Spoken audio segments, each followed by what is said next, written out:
Good morning, good afternoon, and good evening. Thank you for joining our session on Defragmenting Health Systems Policymaking. Findings from the Lancet Commission on Synergies between Universal Health Coverage, Health Security, and Health Promotion. My name is Robert Martin. I'm based at the Alliance for Health Policy and Systems Research, a WHO-hosted partnership. We've got a fantastic lineup and discussion for you today. We're going to start with Trygve Ottersen from the Norwegian Institute of Public Health. We're then going to move from Norway to Thailand, where we have Walliporn from the IHPP in Bangkok, who's going to give us the view from Thailand. We're hoping to have Freddie and Scuba from Kampala, Uganda. It seems he was unable to join us today, so unfortunately he won't be part of our session. But after that, we will move to Micah Voss from the SWP in Berlin, Germany. Then we will hear from two colleagues from international institutions, from Mickey Chopra at the World Bank, and with Agnes Sukat from WHO. We'll save the remaining time for your questions and discussion. But before we get started, before I hand it over this morning to Trygve, I thought we would take the temperature of the room and take a quick poll and get a sense of why you think fragmentation occurs today. So I'm going to just start with a poll. And I'm just putting that up on the screen now.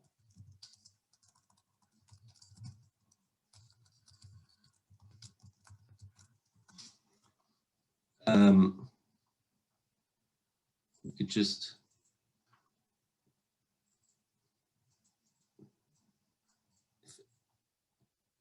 if the question is able to be, if people see the question.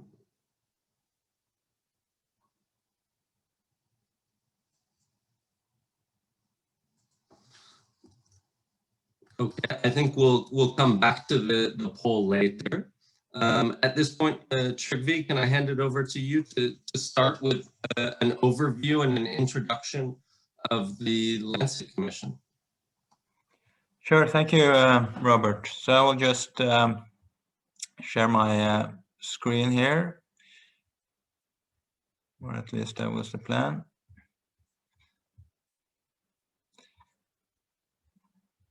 Can you see now?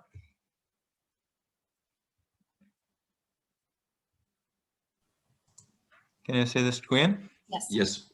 Perfect. So I will just give a very, very brief introduction to the thinking behind what we call the Synergies Commission. Partly because it can also provide, I hope, a useful frame for the discussion of this panel.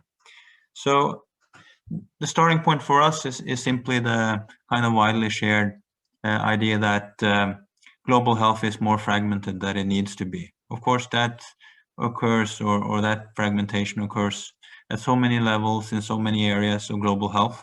But our more specific focus was really about the fragmentation across three top agendas in global health: health security, universal health coverage, and health promotion. Of course, there's a lot to say about definitions here, since the definitions vary quite a bit, and all in a way have their proponents or fans that define their term or their agenda so broad that it covers it all.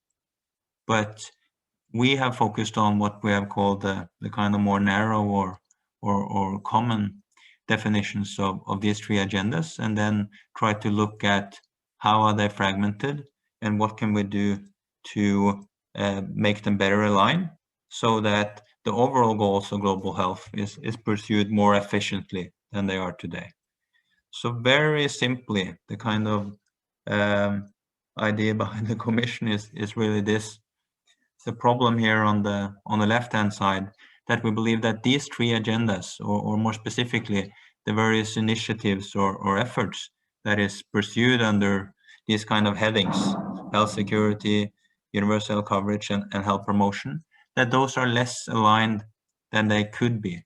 And just one concrete example is, for example, how one might have an initiative under the umbrella of health security to strengthen laboratory services as part of, for example, IHR strengthening for preparedness and response to epidemics, but with little attention or much less than one could have to, at the same time, strengthening laboratory services for more routine care under the umbrella of universal coverage. So that's just one example. We have multiple examples, related to the use of healthcare workers, the use of information technology, and so forth. But that's really the very simple idea about the problem. And then the Commission seeks to look at how these three agendas or efforts under these three goals can be better aligned, better integrated, as you see on the right hand. And of course, I think several of the points that will be discussed by the later panelists are part of the kind of hypothesis for how we can do this in the thinking of the Commission, including focusing on primary healthcare, including, again, focusing on how we use healthcare workers and technology and so forth. So that's the very simple story. And we have so far done quite a bit of interviews, desk review, and also numerous country case studies.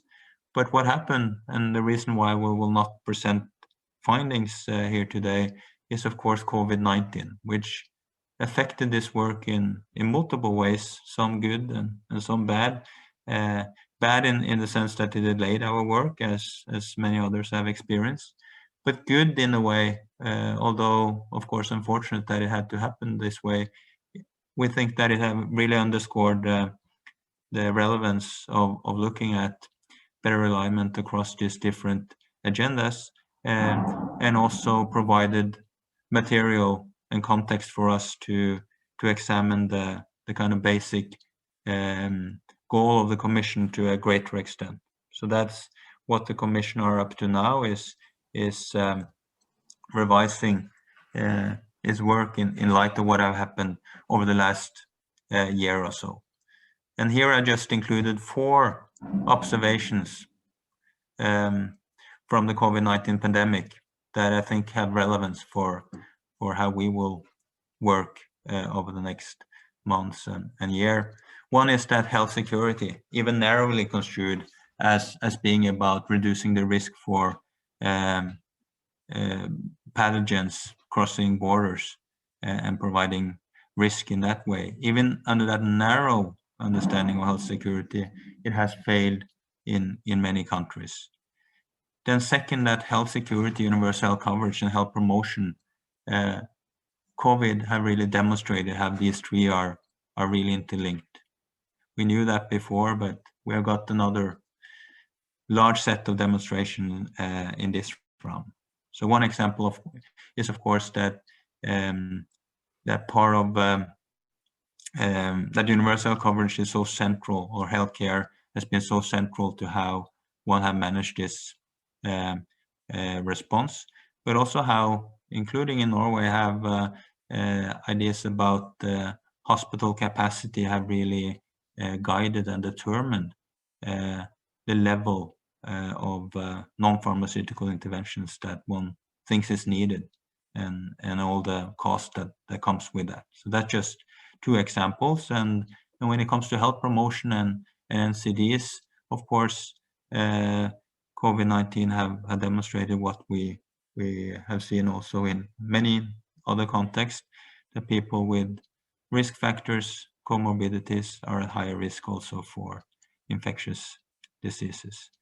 So that's 2 points. And the third is of course that we're seeing that the high-income countries have been as challenged, if not more, than low-income countries, including how the health security indices and what with the countries we thought were very well prepared have really struggled under this pandemic.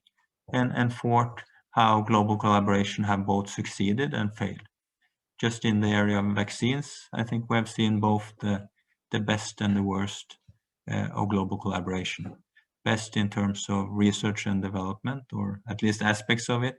Worst in terms of how we allocate and distribute now vaccine after we have developed it.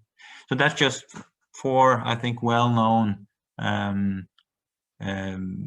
observations from the pandemic, but that now is really shaping how the Commission is pursuing its original objective, which was to describe the state of fragmentation, its causes and consequences, but then also to look for synergies in terms of both policies, institutional capacities, and interventions that then can help the actors operating under these 3 agendas or goals to better align their efforts.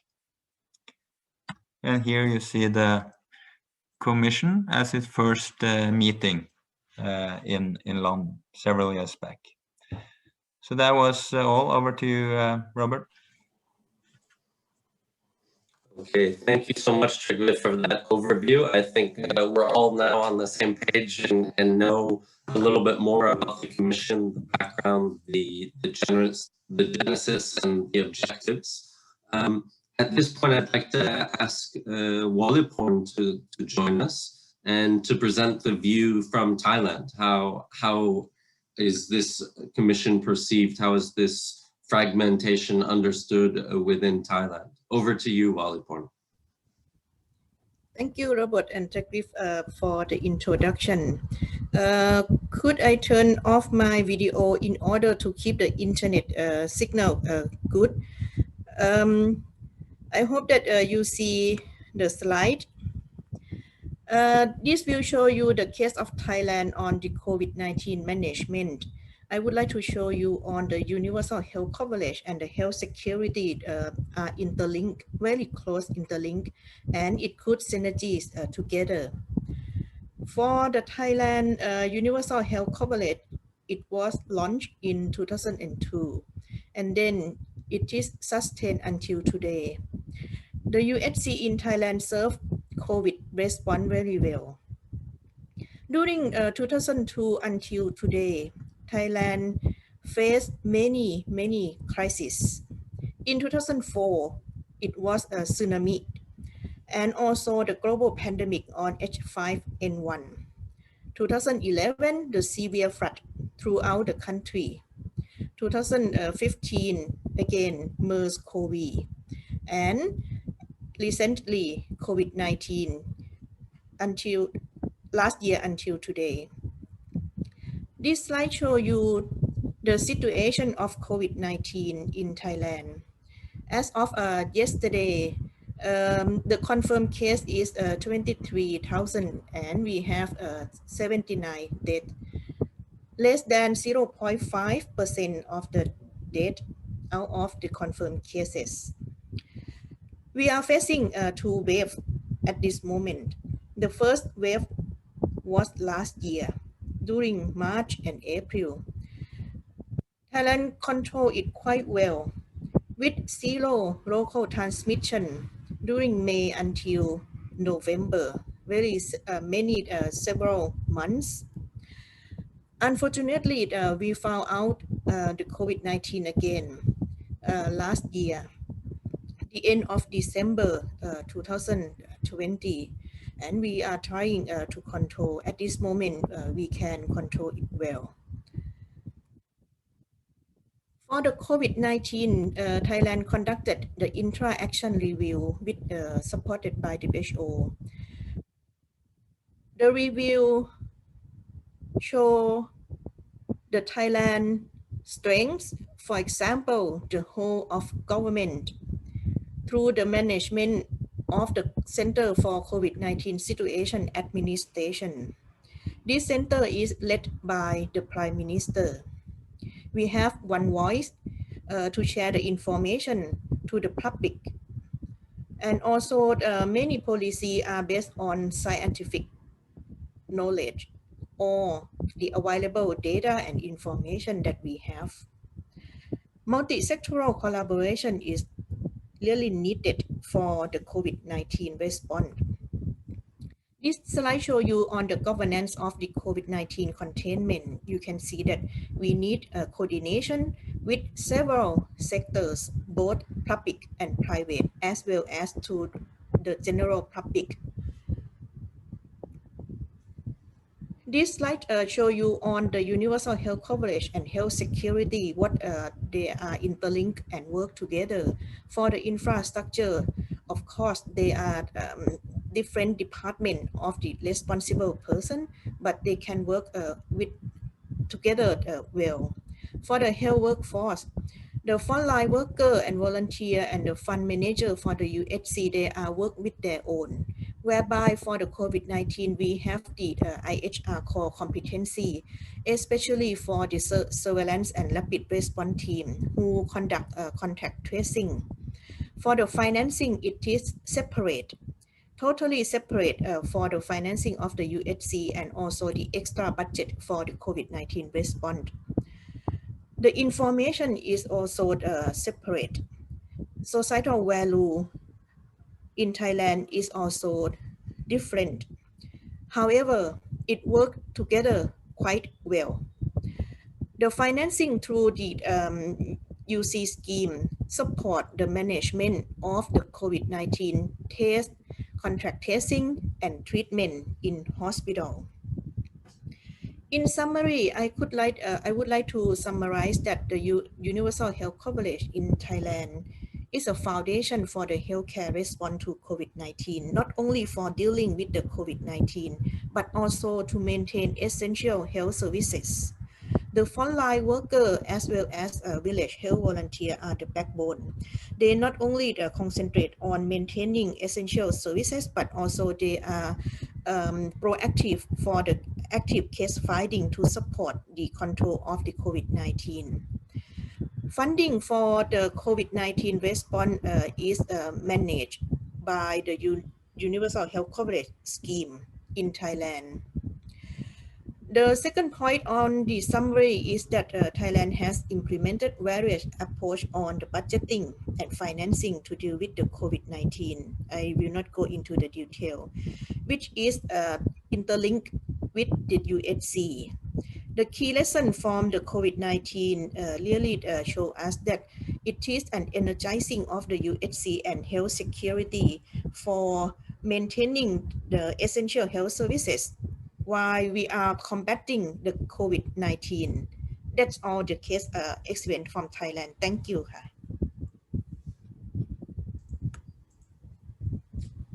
Thank you very much, Waliporn. That was excellent, really good.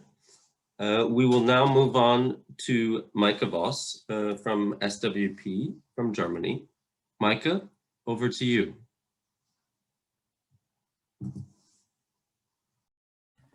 Thank you, Robert. I am sharing my screen with all of you, and I hope it works. So I'll be talking a little bit about Germany's global health policy, since in the Lancet Synergies Commission report, we also looked at, we raised the questions where fragmentation occurs and also where it starts. So we had the idea to look also into high income countries and look on their global health policy making and their role in fragmenting global health and also health systems in other countries. I will be presenting some insights from the case study into Germany, but we also did a comparison of Germany, US, Japan, and the UK, which you can find then in the report. So I give a little overview of characteristics of Germany global health policy making, national priorities and stakeholders, and also coordination mechanisms and some new ideas to strengthening them. As you may know, Germany is considered being an expanding actor in global health. Some also call Germany a new leader in global health. Here are just snapshots from academic papers and newspaper articles. You may know this Lancet article, Germany's Expanding Role of Global Health by Ilona Kickbusch et al. And we find a lot of these recently in the media and journals. Determinants on global health and characteristics on German global health policy. We have still a strong post-Second World War narrative, economic growth and social protection. The SDG narrative here of sustainable development is coming, but it's not yet that strong. Germany is a big supporter of multilateralism and is also integrated into European and global health agendas. But we also have still a very manifested illusion of boundaries between national, international, and global health policy making. So Germany, domestic policy making and global health policy making is kind of delinked in Germany. And here in Germany, global health is a small policy field, but of course, as it's, I think, everywhere right now due to COVID, it's highly emotionalized. And we can also see in Berlin as a capital being a magnet for global health actors.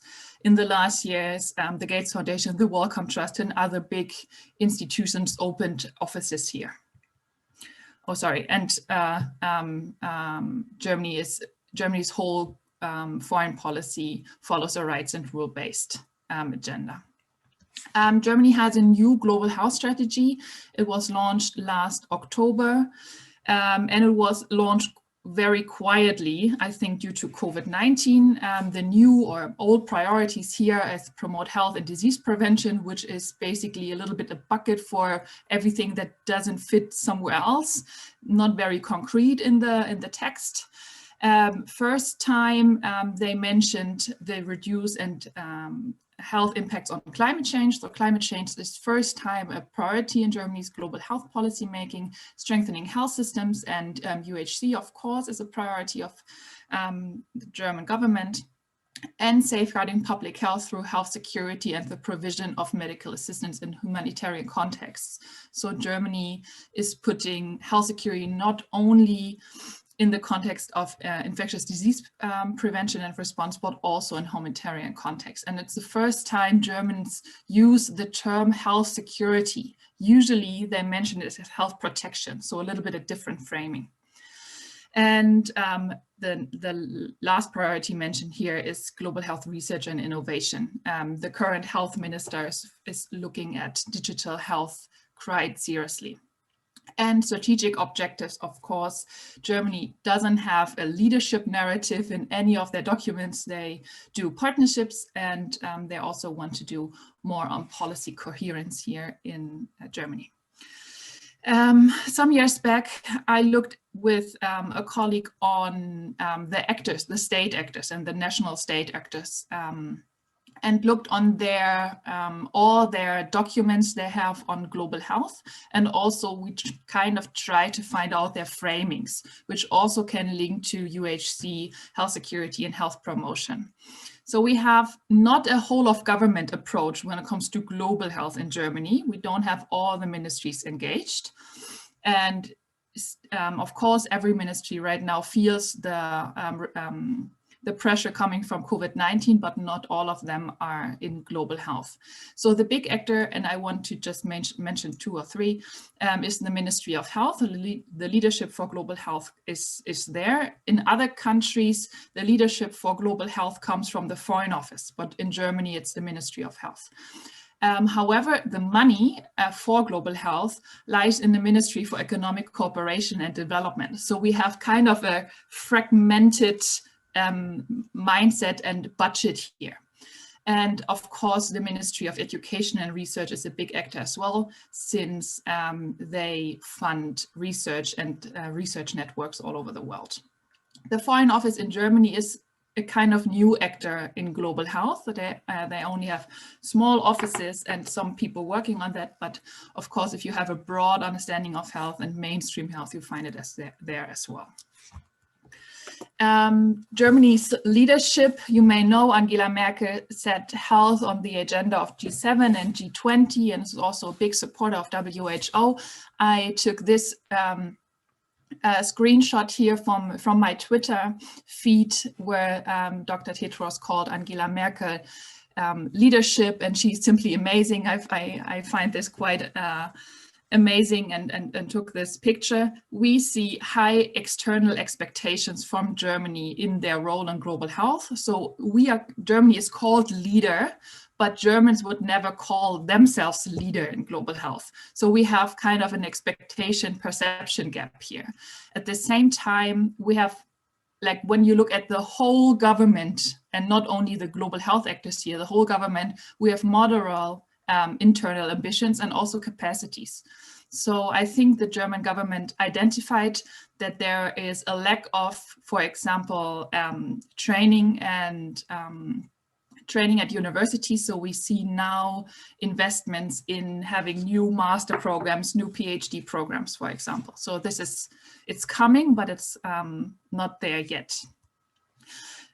Just a brief overview of Germany's official development for health. So we can see here an increase in Germany's budget for global health. We see almost 50-50 between multilateral and bilateral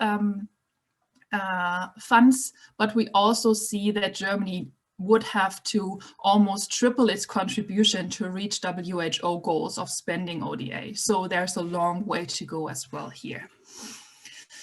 In the Commission, we also looked a little bit at coordination mechanisms to support decreasing fragmentation and using synergies. So this is our approach. What is established in Germany is an all-party subcommittee on global health in the German parliament. So all parliamentarians come together, or selected parliamentarians in a all-party subcommittee on global health since 2018. We have newly established a global health committee between the ministries. And we have a committee on sustainable development of state secretaries, so high level, where they're also discussed SDG 3, for example. And newly established, we have also interministerial working groups on AMR, NCDs, and digital health and health emergencies. So this is a little bit the new agenda of Germany. But still, the government engagement seems and remains fragmented. We have big inconsistencies with a domestic policy, and also we have not really linked health, global health yet to environment and trade policies. What's in discussion? Here in Germany, it's been discussed to have an ambassador for global health, as other high-income countries have or other countries have, or a coordinator at the Chancellery. We need a roadmap for the new global health strategy. There is none yet, and also more and regular meetings, not only meetings in crisis times, but also in peacetime. And it's also discussed yet due to COVID-19, a council on pandemics. Germany will have a new government by the end or beginning of next year. So we will see changes also in the global health policy from Germany in the next year, I would say.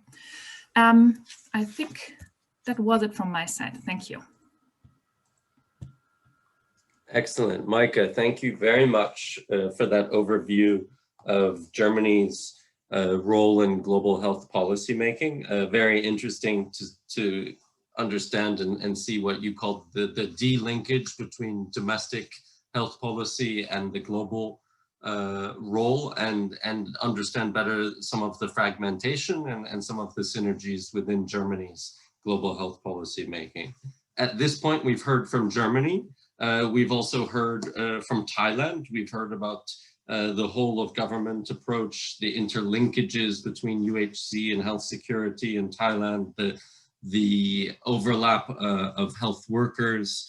Very interesting presentations. I'd like to remind all of the attendees, all of the participants, we are interested in encouraging of your questions and feedback on these presentations. We would really ask you and encourage you to type in your questions. At this point, we're also going to then move to some of the international institutions that participate in global health policy making and both promote and sometimes create promote synergies and sometimes create fragmentation. At this point, I'd like to invite Miki Chopra from the World Bank. Miki, could you give us your view from the World Bank on these challenges? Thank you. Thanks, Robert, and good morning, good afternoon to colleagues from around the world. I'm just going to focus on two aspects in my initial contribution, and look forward to discussions with you all.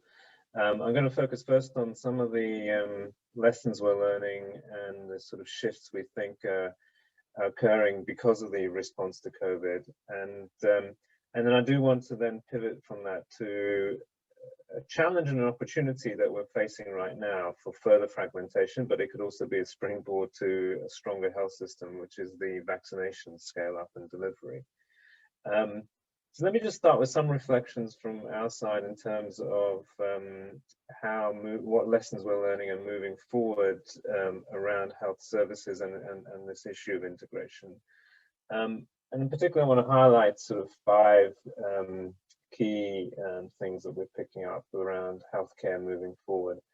And I'm not intersectoral, and the need for One Health and so forth are absolutely there, but I'm going to focus more on the service delivery side, which is the area which I focus on in the World Bank.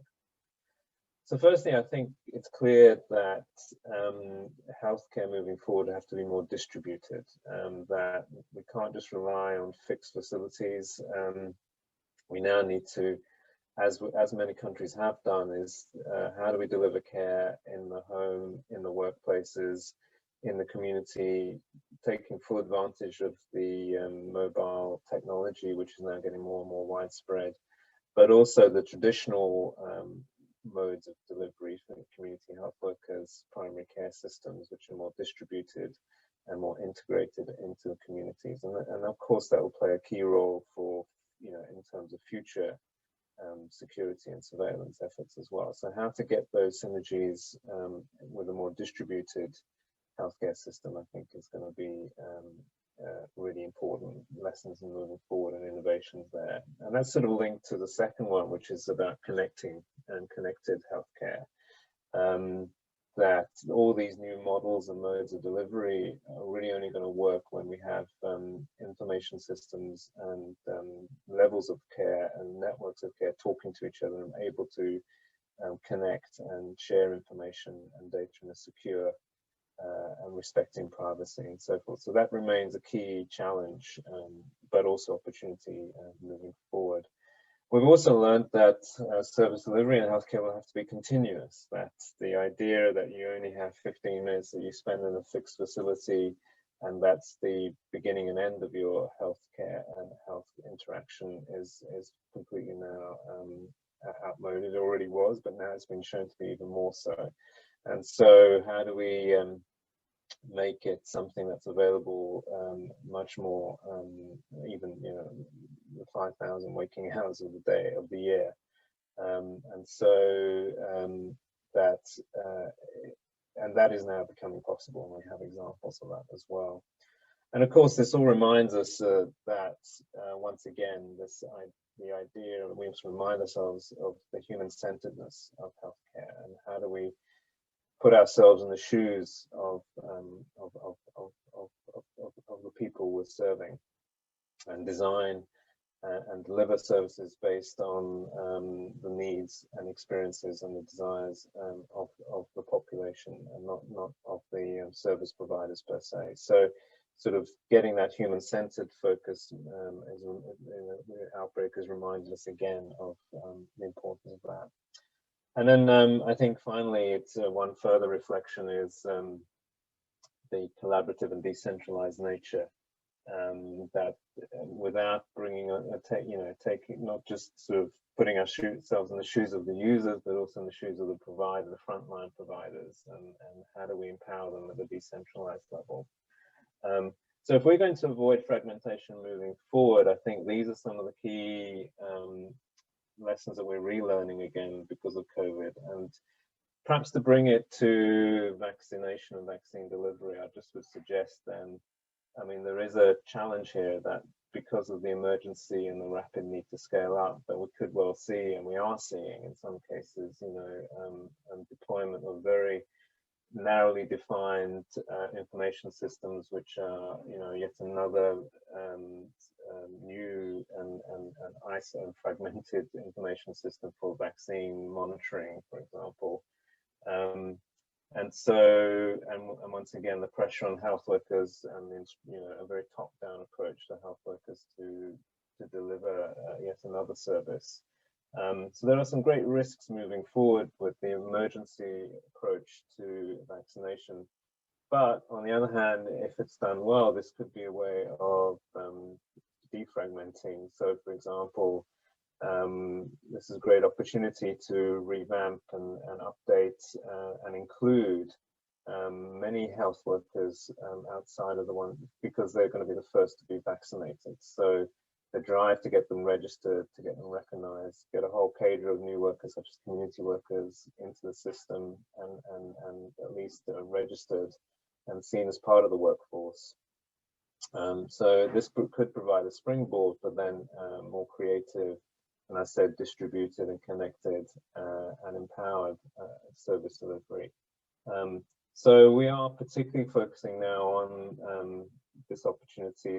As you may know, the bank has put substantial resources forward to both support countries to both purchase but also deliver the new vaccines. So this is a great opportunity to look at how can we do that in a way which will learn the lessons from previous similar efforts, whether it be polio or whether it be Ebola. And that's why we're particularly enjoying and privileged to be part of this group who sort of grappling with some of these issues in real time as well. So I'll stop there, Robert, and look forward to the questions and discussions afterwards. All right, excellent. Thank you very much, Mickey, for that very clear 5 points and things that we should be thinking about. Very, very useful. At this point, I'd like to invite Anya Sukat from WHO to give the World Health Organization's viewpoint on this. Agnes, are you able to join? Yes, do you hear me? Yes, perfectly. Excellent. I can put the camera on. I'm a bit technologically challenged, but let me start at least with the voice part of this. And first, thank you very much for organizing this. This is obviously a central debate today globally, and I was very impressed by the presentation of Wallapur on Thailand and of Germany. And I'd like to basically provide a couple of reactions to these two presentations. I think it's the first thing that I hear loud and clear from the two countries is that any country has one health system. So it's not like we have the luxury of being able to do something different for health security and for universal health coverage.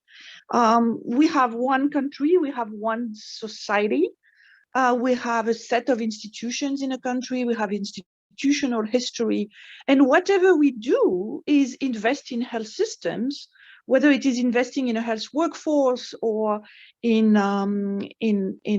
technology and IT strategy or in infrastructure. And those need to serve both goals. And clearly, I liked very much the way it was presented by Germany. Is like some countries may have started from different entry points. Clearly, Japan has for many years placed human security at the heart of his strategic vision for its society, whereas Germany has this long tradition dating back to the 19th century of social protection. And the challenge for the 21st century is really to reconcile this approach into one vision for 21st century health systems that address both and develop visions and policies that respond to the challenges of today, not to what we think health systems should have been doing in the 20th century. And there clearly that is sort of my second point. We've had a collective failure in global health when it comes to addressing these the common goods, the investments that we need to make collectively. And we have had a very serious blind spot, particularly in the MDGs era, when it came to investing in essential public health function, or what economists call common goods. That is, those public goods and those market failures that exist in healthcare and cannot, in under any circumstances, because it is definitional, be funded by the market. So we have emphasized the role of the private sector, the role of the market, but somehow we forgot, it's not even 101, we forgot 10, which is the first priority for collective action. The first priority for governments is to invest in public goods and common goods. And as part of that, preparedness and investments in health security is first and foremost a priority for countries, also because it has externalities globally, particularly in a globalized world. As we see with the COVID-19 pandemic, we are much beyond national frameworks, but we're talking about one world, one global society, and a set of global common goods that we need to all work on. And that really led to this paradox in a way. And I remember at the time I was working for the African Development Bank as Director for Human Development, and we were the first agency that responded to the Ebola crisis in the 3 Western African countries. And Robert, you were there later. I mean, you might remember that at that time, there was plenty of projects and aid money that was there for disease programs, that was there for certain specific public health interventions and projects that included World Bank project, that included ADB project, my institution at the time, Global Fund, Gavi. And yet, despite the fact that these projects were there, despite the fact that there was money there, and that's been very well documented through our WHO expenditure tracking work, there was a lot of funding there that was unspent because of absorption capacity.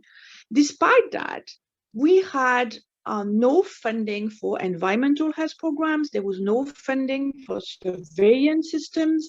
There was no funding for labs. So there was this really common collective blind spot about the public health functions.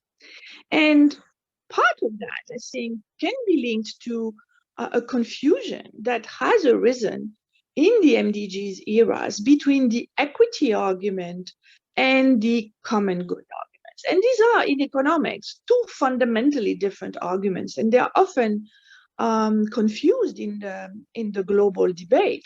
They are both excellent arguments for public financing, and they are both important.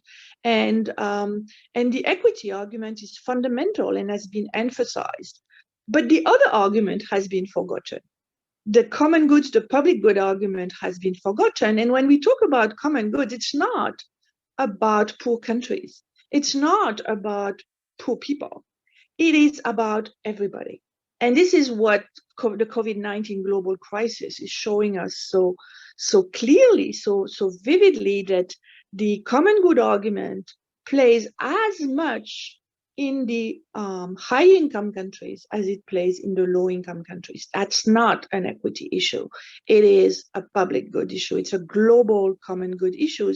And the answers to a public good issue, and that goes back to all the question of institutional economics and different Nobel Prize having worked on institutional economics and principal agents problems, is the fact that this is linked to the failure of collective action.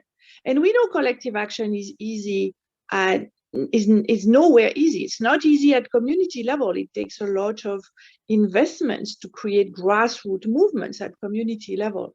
But it's even less easy in a local government. There are more people, less easy at national level, and let alone talk about the global level. So we now have a global public good problem that doesn't have a global treasury to actually fund the response to that global public good problem. So that's really the fundamental shift that needs to happen, is that really moving away from the MDG framework and really embracing the SDG universality message and adapting our global health institution to this question. So we're now talking, and the UHE 2030 International Partnership on Health Systems, which brings together both civil society organizations, governments, and institutions. The Secretariat is held by WHO together with the World Bank and with OECD, is actually trying to look at this question of a maturity model in which we invest in health systems, but starting with the step zero of common goods. So that means that we cannot afford in 2021 to have countries that don't have a One Health program, countries that don't have laboratory and surveillance capacity, countries that don't have an environmental health program that is looking at the question of biodiversity, deforestation, animal to human transmission, and of course, the big elephant of the room of climate change and its potential massive implication on human health. So that requires a massive shift in global health. And that brings me to really my last point, is that the global health architecture is now completely inadapted to these new challenges because it's been constructed along a disease line. And that disease line is just not delivering on those challenges of the 21st century. First, because these problems are common. So addressing health systems one disease at a time leads to that fragmentation that is the topic of today. So if we have more than 200 diseases, should we have more than 200 health systems at country level? Clearly no. So the health system should really be first and foremost as a priority in investments, yet informed by what is needed to respond to disease, but also, and that's been the emergence of the primary health care movement, is informed by what is needed by people, which is not always disease, which is the whole people-centered framework and primary health care framework. So there is really a step zero of investment in health system, which are the common goods, and then a step one, which is the expansion of infrastructure and access to primary health care. And there, I really want to emphasize a point that I think is always severely under discussed and under emphasized in the global debate, is that we are facing a global shortage of health workers. We've been raising the alarm back in 2016 with the commission on the high-level commission on health employment and economic growth, together with the ILO and OECD. There is a massive shortage of the health workforce. We see an exhausted, overworked health workforce today. We had a shortage before COVID-19 in 2019. That shortage was already there, with massive movement of health workers from internationally to try to address that shortage. But there is just a lack of production, and we don't see very much happening there in terms of developing new models of production of health workers. And really that brings me to this sort of looking forward, is in that question of change of paradigm. We need to invest in common goods at step zero. We need to invest in primary health care, but particularly a primary health care workforce as a step one, and that needs to be a priority. And we really need to rethink the whole framework that has guided us over the past 20 years, that the past global burden of disease is what we need to use to predict the future. Clearly, 2020 and COVID-19 has shown that to be wrong. Any projections of burden of disease that were done prior to 2019 have proven wrong in 2020. We need to think differently. It's not about the past, it's about the future. We need to be able to anticipate resurgence of new disease. We need to anticipate new pathogens, and we need to invest in health system that can respond to any threats, not just the threats we know, but potentially the threats we don't know, and investing in having more knowledge about that and building health system, particularly health workers, who will be able to weather and respond to any crisis, and with really, of course, a major issue on a major investments that need to be done in weathering future crises linked to climate change and any environmental health and animal health threats. Thank you very much.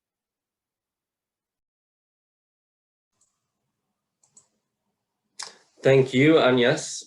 That was fantastic. You emphasized the importance of one health system. I think that came through very, very clear. The importance of health systems, not for a disease, but for people. The focus on human-centered. I think that came through loud and clear. Thank you. At this point, we've gone through all of the presentations. I'd like to now go back to Trygve. And Trygve, I'd like to get a sense from you, having listened to these presentations, how does this land, how does this resonate with the ongoing discussions of the Commission? Are there things that have come up that you think are resonating with the findings and future findings of the Commission? How does this fit together? Thank you, Robert, and thank you so much. For all these perspectives. I will not even try to sum up or put it in the framework of the current thinking of the Commission, but obviously these different perspectives speaks directly to the broader issue of fragmentation. I rather would like to emphasize one point, and that is also one issue that we are currently discussing, and perhaps Agnes, you were raising it most specifically, the issue of global public goods or collective goods. I certainly think that one of the many things that COVID might change is the discourse around global public goods. But at the same time, if we look at the fragmentation or the relationship between health security and universal coverage, at least some worry that when we push on global public goods, as we should do, we undermine some of the areas in universal coverage. For example, mental health services, maternal health care, things that are at least not as obviously part of a global public good agenda. Maybe that speaks also to the relationship between equity and the global public good argument that you pointed to. So any suggestions from any of you or reflections on how do we align those two? Of course, it depends on a narrow understanding of UHC and health security respectively, but how do we align them, and how do we communicate that there doesn't need to be a tension between those two goals, so to speak? Perfect. No, Trygve, thank you very much for those reflections. The importance and now I think the kind of resonance of global public goods in the new COVID era. I think this is spot on. With that in mind, I'd like to ask both Waleporn and Micah. Almost all of us now have spoken about COVID and how it's changed our view, how it's changed our understanding of both synergies and fragmentation. I'd like to ask both of you, Micah, I see you're there, maybe we can start with you. How is COVID changing things in Germany? How is it changing how Germany engages both domestically and trying to bring these different goals together, but how is it also changing how Germany engages in global health policy making? And Waleporn will come to you next. Thanks. Over to you, Micah. Yes, thank you. I think I can also answer to this in a delinked way. We have the response here in Germany to COVID-19, and of course, COVID-19 is also a topic in the global health policy making of Germany, but it's still absolutely delinked. As you know, Germany is one of the countries in the European Union and with the European Union who is kind of hoarding the vaccine and not sharing it. And I'm keep speaking to the global health people here, which are of course aware of this problem, but are not really in power to change this, because the domestic health policy making is favoring the vaccines for the German people here. So this is a trade-off everybody is aware of, but the solutions are not there yet. So I think it's the best case example for the trade-off between global health and public health policy making, and with considering what we have looked at in the comparison of the 4 high-income case studies in countries, we have seen that global health policy making is still with the aim of serving their own people. So it's in every global health strategy, it's protecting the people in the country, in Germany, in the US. So I think this shift towards what Agnes has just said, the common goods that serves everybody, is not there yet. And I'm a little bit afraid that this won't change anytime soon, because Germany has the new global health strategy, which was developed before COVID, which is not mentioning common or public goods in that way Agnes just said, that I don't see a change there. So we have the strategy for the next 10 years, and I hope we will have a policy change, but I'm not seeing it coming yet. Thank you, Micah. Very interesting. Agnes, I hope you're listening. There was obviously a question for you there about the common goods. We'll come to you. But first, Walipon, really interested in your thoughts and reflections from Bangkok. Thank you, Robert. Thank you, all the speakers who contribute for the thought, especially for the post-COVID-19, what the health system will look like. COVID-19 really changed, at least in Thailand. First thing first is the cooperation by the people. Thailand has been known that we really have the good voluntarism. But for the COVID-19, it really confirmed the cooperation by all the people. When the government gently requests the people to wearing masks, they do it without question. There is a spillover effect of the wearing masks, not only to protect the COVID-19, but also the respiratory tract disease decreased sharply. This is the spillover effect of wearing masks. With the cooperation of the people, we see that this is the whole government approach, including the public. Health becomes the first priority in every person thinking on the routine basis.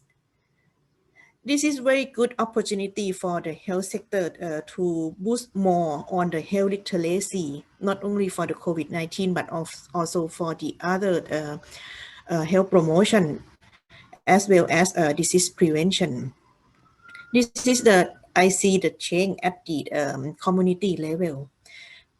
At the national level, we also see the change as well. Health become an investment. We never have the laboratory for RT-PCR rapidly invest throughout the country before. But for the COVID-19, only less than 6 months, start from the 2-3 labs concentrated in Bangkok, in the capital city, but less than 6 months, it spread throughout the country. At this moment, we have hundreds and hundreds laboratory tests. This is a very good opportunity for the investment for the health sector.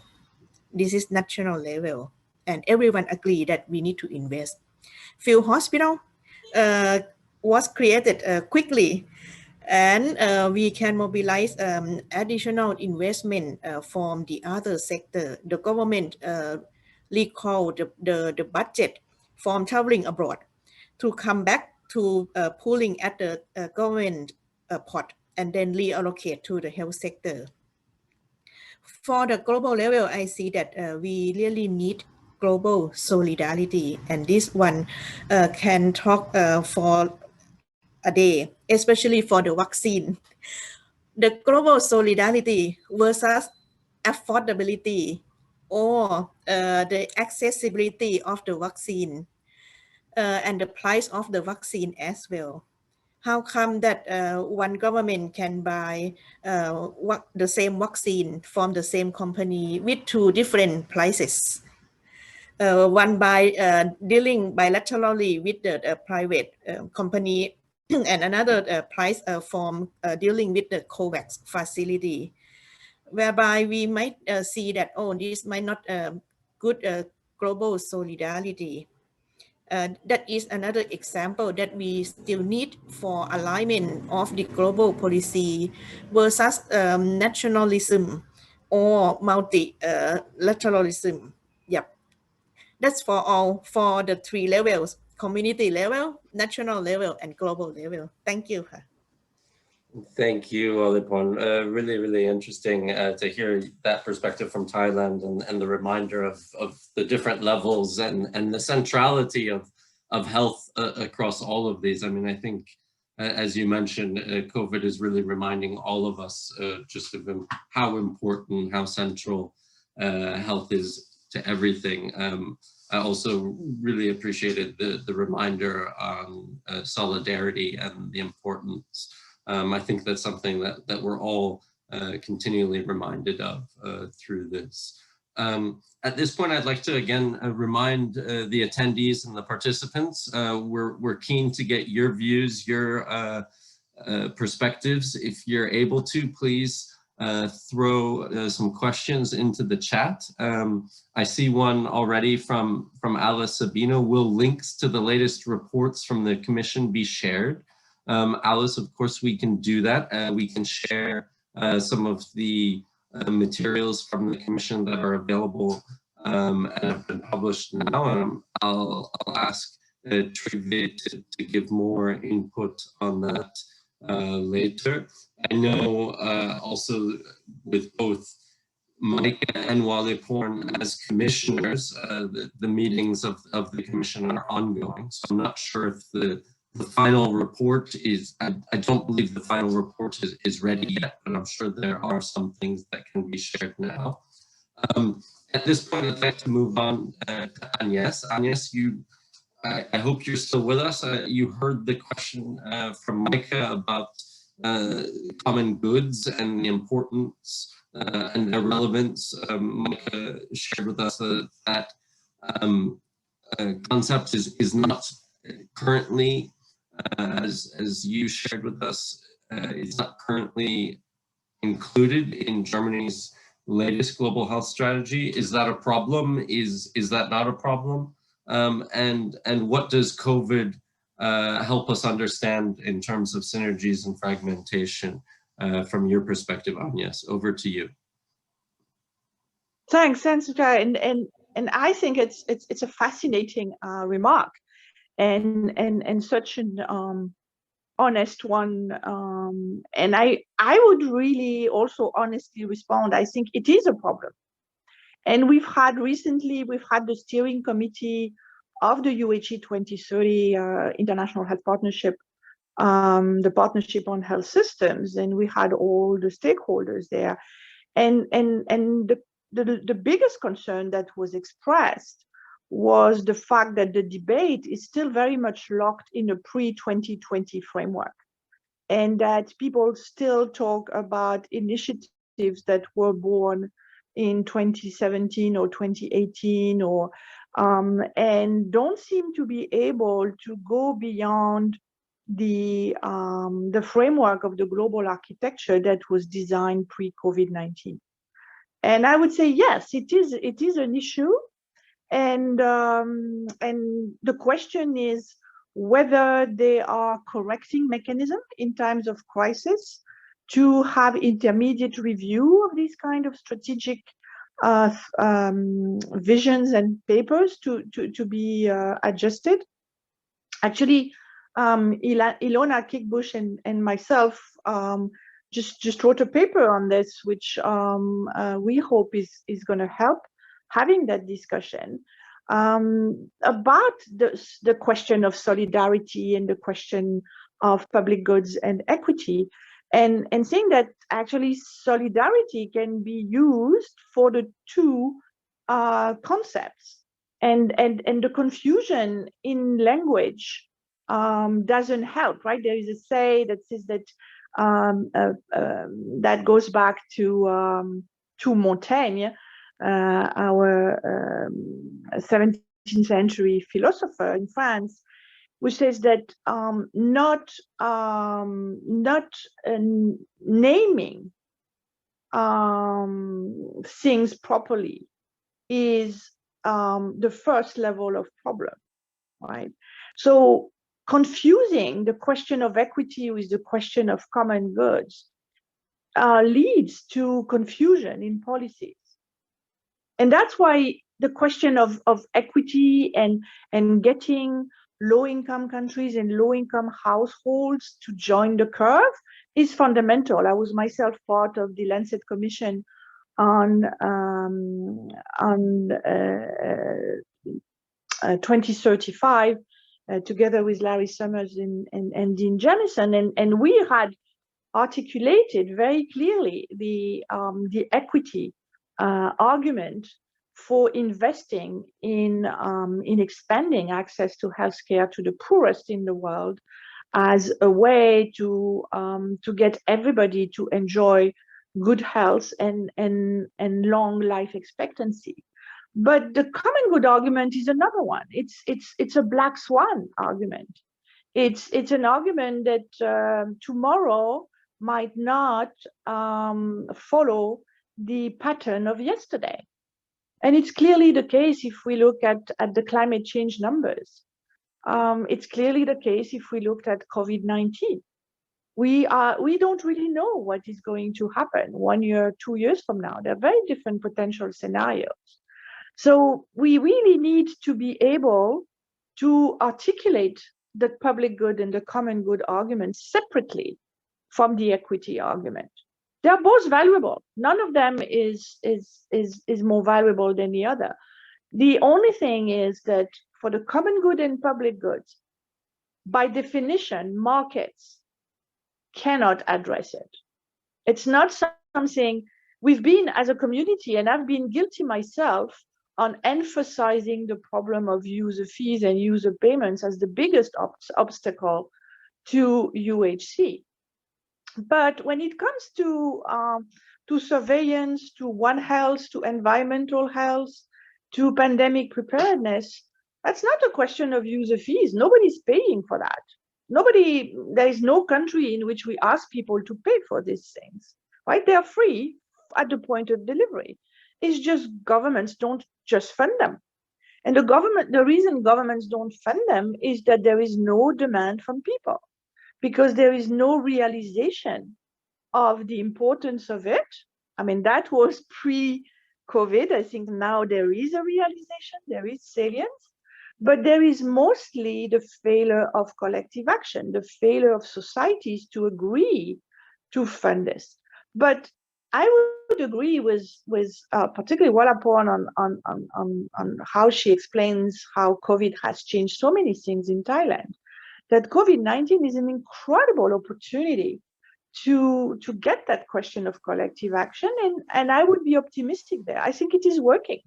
It is working. The kind of democratic debates we see around the world about strategies and about how to use the scientific argument versus the economic argument versus the political argument. This is at the heart of what societies need to discuss, and the investment in societal dialogue, in national health assemblies discussion, as in Thailand, is absolutely fundamental. because these are collective action to be taken. There are trade-offs, and fundamentally, trust needs to be there, and it needs to be either built or reinforced, because without trust, there cannot be collective action. So just to conclude, I mean, on your direct question on Germany vision, I would suggest that if there is any way to have a review of the strategy and being able to adjust this in function of the lessons learned of COVID-19, that would be fundamental. And we see it in UHE 2030 in the Partnership on Health System. One of the immediate move that happened post COVID is having the high-income countries join the partnership. So now we used to have a secretariat that was WHO World Bank that was focused on developing countries. Now we have a universal secretariat. OECD has joined. We have a very strong role of WHO Euro, because health system discussions should no longer be focused on a dichotomy approach to of low-income countries versus high-income countries. We all have similar problems. They might express themselves more in a more acute way in low-income countries, because basically those countries have no infrastructure. As you know, country, you've been there, Robert, in Sierra Leone. I mean, how many people really have access to a health center with a qualified health worker? Right. So we need massive investments in the health workforce and the infrastructure. But otherwise, the question of laboratories, One Health, environmental health and data are similar in any country in the world. Over. Okay, thank you very much, Agnes, for that response and that encouragement to think if there are opportunities to revisit that strategy in Germany, also reminding us again of the importance of COVID as an opportunity to rethink and to reframe, to refresh. I think as you started your answer, you reminded us again of the kind of new world that we are facing now with COVID. I think that can't be said enough, that it really is transforming how we understand, how we conceptualize, how we engage in health. At this point, I'm afraid Mickey Chopra had to leave us for another meeting, so we weren't able to get to him. He sends his best. Trygve, I'd like to come back to you, and just there's been some questions now in the chat about the latest reports from the Commission. And if you could share with the audience where people can get more information, how they can follow the work of the Commission. I also note that there's another question. Implementation of One Health has been a bigger challenge. This is from Abraham Asan. Are there any ongoing global discussions, networks that seek to make One Health approach a reality following the lessons from COVID? So this is about trying to integrate different concepts, different approaches into the response. Trygve, over to you in terms of following the Commission's work, and then also any response in terms of the question about One Health as well. Yeah, so in terms of the report, there is now a major rewrite. So right now, I mean, in light of the trying to integrate the lessons and the insights from the pandemic. So now it's not the best time to share a draft, but perhaps one practical way would be for any of you that we would like to have some material when we can share it, to just write your email in the chat box or send me an email, and I can forward to the team and send you whenever it is in shape again. when it comes to One Health, of course, that's kind of one of the other broad concepts that's covering a part of what the Commission is addressing, and much of the same idea about aligning agendas. So that's part of it, but in some sense, we see ourselves as going broader than One Health, although One Health is stronger on the link to animal health, obviously. So so that's kind of the current thinking about One Health. Okay, thank you, Trygve. I note now it's 16 after the hour, so we only have about 14 minutes left. I'd like to come back to the panelists to ask them at this point for their final thoughts, final reflections. If we could just do a tour de table, Walipon, Micah, Agnes, your final thoughts in closing. I know, Micah, Walipon, you and Trygve will be continuing the conversations within the Commission, but if you could share your final thoughts with the participants before we close this session. Over to you, Walipon. I see you're on the screen. Over to you. Thank you, Robert. Can I come back to the question on the One Health approach? One practical things is that for Thailand, previously for the FETP, Field of Epidemiology training program, mainly the trainees were from the health sector only. But for the last 4 or 5 years, we extend the application to the other sector. For example, from the animal health, from the vet, and from the environmental health. Also apply for the training of the field of epidemiology. That is also integrate and expand the epidemiology to the other sector, not only for the health sector. Once they come to be trained together, and then they know each other. Knowing each other is the asset of the society. Once they know each other, they can work together easier. That is one practical thing that we already move on. Thank you. Thank you, Walipon. Very nice. Micah, over to you. Some final thoughts. Yeah, thank you very much. Also, Agnes, for her remarks on global and public goods. That's very helpful, I think. As I said, I think this discussion is not there yet in Germany, and I think also in other high-income countries. And I think reforming or changing the architecture for global health is necessary. Robert and I, some years ago, wrote a paper on the Global Action Plan for healthy lives and well-being, and if this can be some kind of an idea for a reform for global health.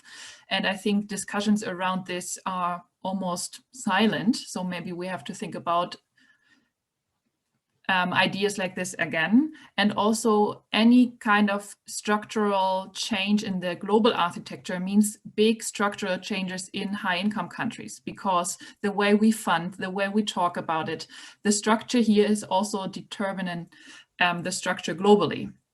And as Walipon just said, it's about knowing people and about coordination mechanisms also at national and subnational level in Germany that reflects and determines global health policy making. So yeah, thank you very much for the insights. I am sure we can take this back to the ongoing Lancet Commission work, and it's very, very helpful. Thank you all.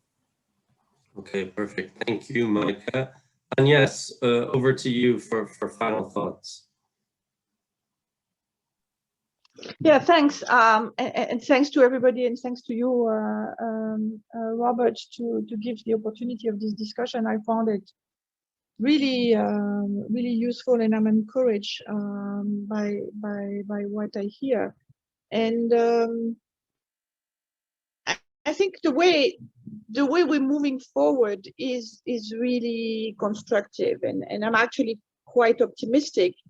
And I agree that it's not going fast enough, and particularly the revisiting of the old way of thinking of the I would call it the 2019 way of thinking takes more time than maybe we would like to. But my sensation is that really, unfortunately, is global health is behind. That when if you look what the debate is at country level, if I listen to Wallapur, if I listen to my colleagues in Africa and elsewhere, the discussion is much more advanced than what we hear at global health level. So, and it is to be expected. Again, it is the difficulty of collective action. It's already not easy to have nations agree, and we know that there are still many countries that are either in conflict or are fragile, in which the societal dialogue is not easy. And even in those countries that are more stable or more prosperous, that the COVID-19 is such a stress that it just questions our fundamentals about our model of economic growth, about the question of lifestyle and environmental degradation, that obviously these are terribly complex conversations. So when we move that conversation even above, and we move to the question of global common goods, then it becomes even more complicated, because we don't really have a global government. I mean, the UN is the closest we have to a global government, but the UN doesn't have a treasury. And we know that WHO funding in terms of when it comes to funding the global public goods, the knowledge, the norms, the standards is very insufficient. So the WHO doesn't even get the minimum funding to just cover the production of its norms and standards. If I look at my colleagues who are working on climate change and One Health, who are asking the question, they're really trying very hard, and One Health is a priority, but it's severely underfunded. So even the normative work for the global guidance on One Health and environmental health is severely underfunded in WHO. So there is really the question of an appropriate financing framework for public goods and common goods. And Gavin Yame, Dean Jamieson, and myself did an article a year ago on this, in saying that there is a logic there. If the world is globalized, which it is, if we have global problems, which we do, that's the pandemic of COVID-19 is a global problem, but we have other global problems, climate change being one. If we have global problems, the typical way societies have found answers to that is to create a global pot of money. And this is how empires created taxes. This is how modern states created welfare states with treasury. So there is really a logic there for a global taxation mechanism. And we know that actually preparedness, we did in WHO some estimates about how much it would cost. We know it's a drop in the ocean. It's a fraction of what the economic crisis actually cost the world. We think about investing in preparedness is something in the order of 100 or 200 billion a year for 3 to 5 years. I mean, we're talking about billions, right? The crisis is costing trillions, several trillions, getting to 5-6%, potentially more, of the global GDP. So that question of revisiting the way public goods and common goods are funded, because it is for everybody. It's not an equity issue for poor countries. It's a public good, it's a common good issue for both rich and poor countries. And by definition, again, the common goods are equitable because you cannot divide them. So in fact, very often it's the poor who lose the most on the lack of funding of global goods, because they if they are funded, they cannot be excluded, and we see that very much in this crisis, that in many cases it is the most disadvantaged that are suffering from the fact that there was no investment in preparedness, and they're the first one suffering from the pandemic. So really that call for rethinking the way we fund global common goods, rethinking the way we fund the normative work of WHO, and ensuring that we have a sustained level of funding there that would fund these global public goods seems to me a big priority in the global debate. Okay, Over. thank you so much, Agnes, for that final point on the importance of global public goods. I realize we only have a few minutes left. Trygve, are you still with us? Are you able to provide some final thoughts from the Lancet Commission perspective? Now, first, I must say that you know, the chairs and the leadership of the commission is not here. Irene Agepong, Corey Coombs, and David Heyman, just so everyone knows that they are at the helm of this. But I think rather than trying to go broad here, I'm getting so inspired by the discussion we have about global public goods and collective goods. I think that's one of the areas, and I think we are on the path of doing that. One of the areas where the Commission could make a contribution in terms of exploring, you know, global public goods, how fragmentation, both challenges and opportunities arise in that context. Also, since that's one of the areas we expect that where the global conversation will change. I think we have a lot of expectation about everything that will change after COVID, but this is one of the things that I believe will change. From the perspective of the Commission, I think there are some eagerness to also look at this more from the political science lens, looking at how national interests are managed and kind of expressed through global public goods. And also, I think, as several have alluded to go beyond epidemics, obviously, or the prevention and response to pandemics as one of the global public goods, to also look at the broader set. AMR being one key, you know, similar kind of a silent epidemic, of course, as it is, but also, at least from my perspective, the production of research, especially public funded research and research that pharma or industry is not so interested in. And I think, again, COVID have really provided one really elegant and disappointing, really disappointing example of that, where we have quite good studies in the area of pharma and terrible when it comes to both the volume and robustness of studies on non-pharmaceutical interventions, including the big set of interventions that have actually shaped the world for the last year. So several things there. The very last thing is, I think the Commission will be interested in, and that have also been mentioned, is to look at global public goods and the relationship between health security and USC from the perspective of civil society. There are some challenges in involving civil society to kind of push for these abstract high-level public goods in the way they do, or maybe more easily might do in the context of other kind of challenges. So that's just some of the issues I think have been really interesting, you know, have been highlighted here in this discussion, and we will try, I think, both Mike Valaporn and myself, to bring back to the discussions in the Commission. So thank you very much, and particularly to you, Robert, for organizing this. Well, thank you, Trygve, and thank you to the participants who joined us. I think it sounds like we've done our job today in facilitating a discussion and giving thought and input for this commission, for the finalization of this commission. I think that's a very, very good news. And thank you for the final thoughts and reflections, Trygve.